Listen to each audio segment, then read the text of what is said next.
give us a word that sums up how you feel just at the minute with everything that's happening. Euphoric.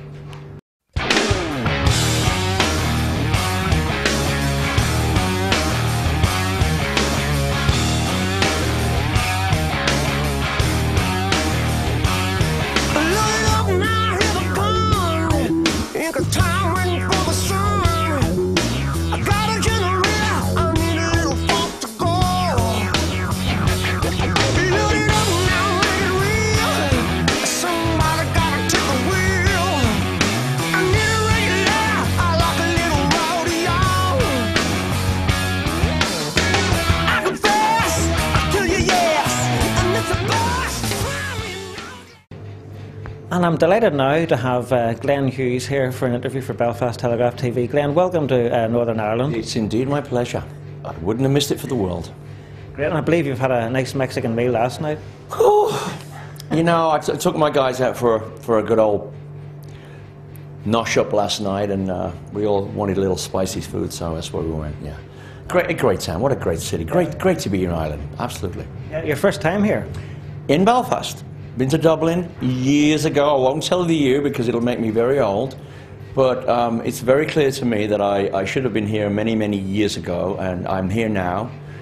Love the Irish. I've got a lot of Irish friends, and I have a great time. And I must say, actually, in this very dressing room, I interviewed Joe Bonamassa about a couple of years ago, and now that just brings me under your latest collaboration.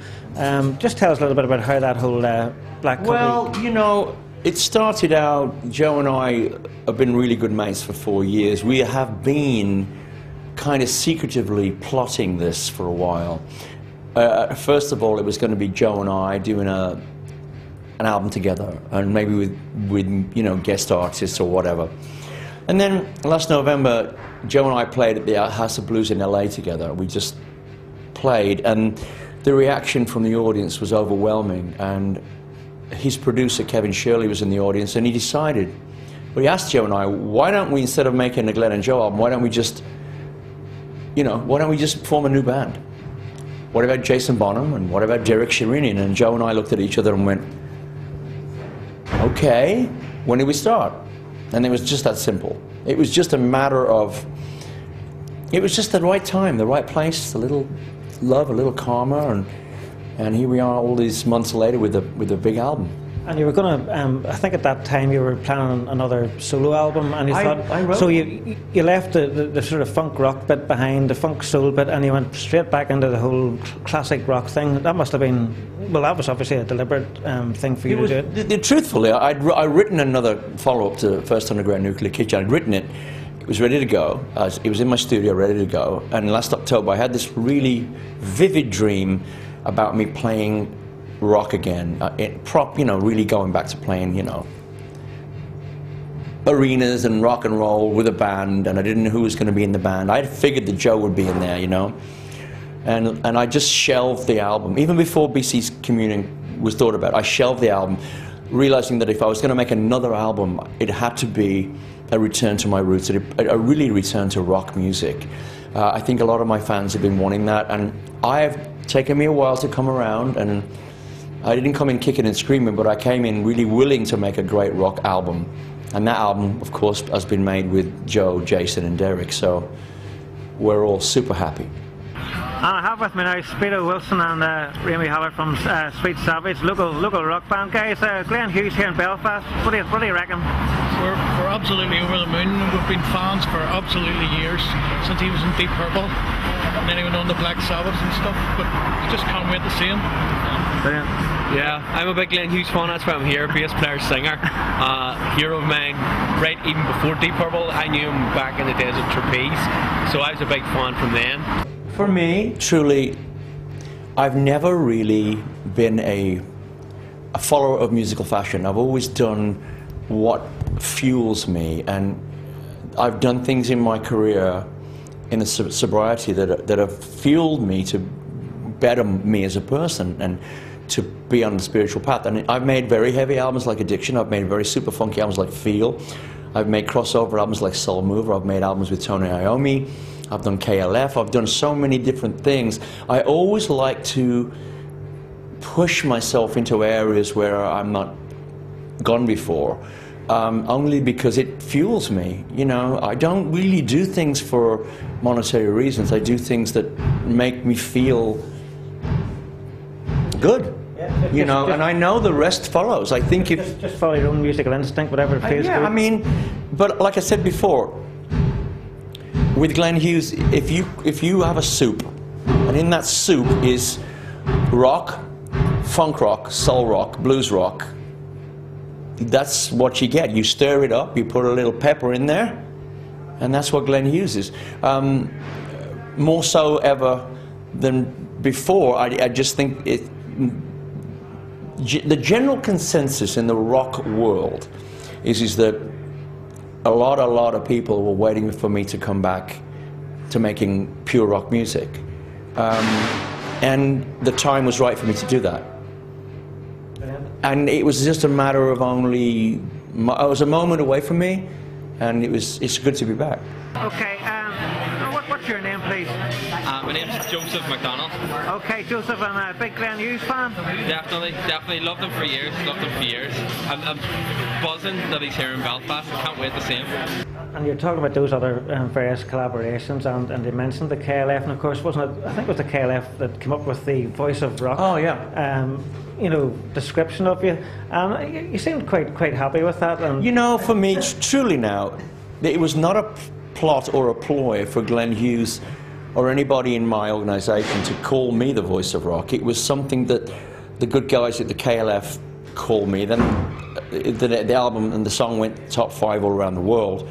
And then all of a sudden, people are calling me the Voice of Rock, and the media, then the fans, and then all of a sudden there's a tag, the Voice of Rock. I'm very flattered.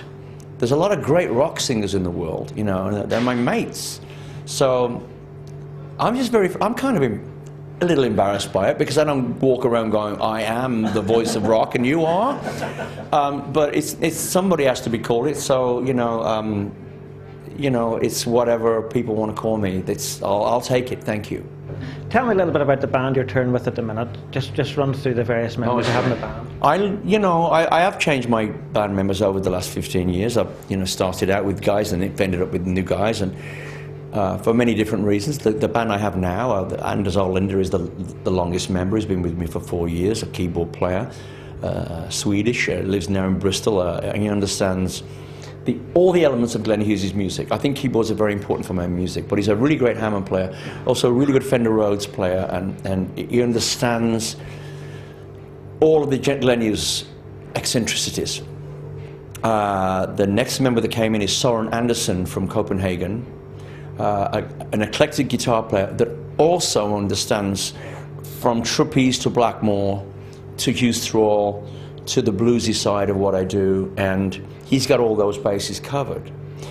To the newest member, Pontus Engborg, another Swede, I was looking for a powerhouse drummer, something in the same category as a Chad Smith player, or a Jason Bonham, somebody that's really heavy, and with Pontus I have that. So now I've got all the ingredients I feel that's appropriate for a Glenn Hughes performance. And of course, we can't have a Glenn Hughes interview without mentioning your Deep Purple days. What are your memories from working with Blackmore and Coverdale? I learned what to do and what not to do. I was very, very young. Although I had a lot of success in America with trapeze in my teens, and we were selling out a lot of 5,000–6,000 places a night in 71, 72, 73.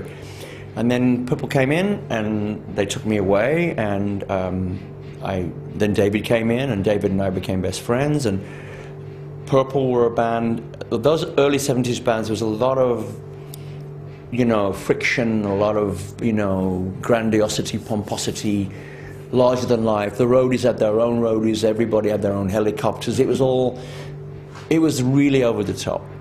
And it also showed me the things I shouldn't have done, but the things I did do, I didn't die from, so I'm here to tell you. So some of us are still alive to tell the tale.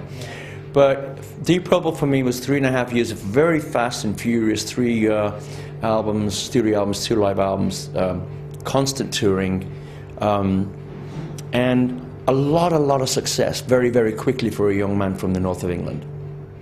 And of course, you did mention it was a bit crazy, and you're well documented in saying about those days. You know, what advice do you have? I mean, you've been a survivor, as you say, as you told me before the interview. A lot of good friends didn't make it because of the pitfalls of the music industry. What would be your advice to like young musicians going out now, and what you've seen in your career? Look, I'm not telling people to not enjoy themselves on a weekend or have a cocktail or whatever when they want to do. Some of us are, let's just say, a little different. We're wired differently. I'm one of the guys that one is never enough of anything. I don't do ones of anything.